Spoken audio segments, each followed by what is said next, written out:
حروف لہاتیہ کی مشق۔ حروف لہاتیہ کی مشق یہ ہے کہ حروف لہاتیہ دو ہیں، قوف یہ موٹا ہے اور دوسرا کاف یہ باریک ہے۔ یہ قوف ہے اور یہ کاف ہے۔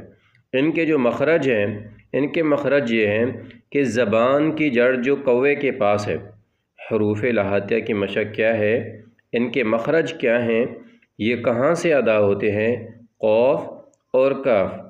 قوف یہ موٹا ہے، اس کو موٹا کر کے پڑھنا ہے، پور کر کے پڑھنا ہے، اور یہ کاف اس کو باریک کر کے پڑھنا ہے، ٹھیک ہے۔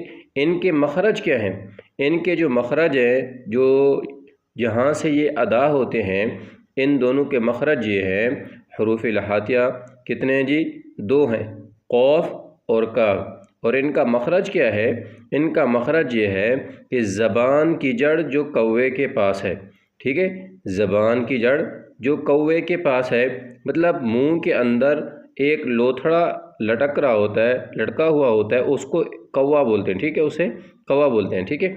تو زبان کی جڑ جو کوے کے پاس ہے، جب اوپر کے تالوں سے لگے، ٹھیک ہے، جب اوپر کے تالوں سے لگے گی تو اس سے جو ہے یہ دو حروف ادا ہوں گے، ٹھیک ہے، قوف اور کاف، ٹھیک ہے۔ اور ان میں فرق یہ ہے کہ اس کو موٹا کر کے پڑھنا ہے اور اس کو باریک پڑھنا ہے۔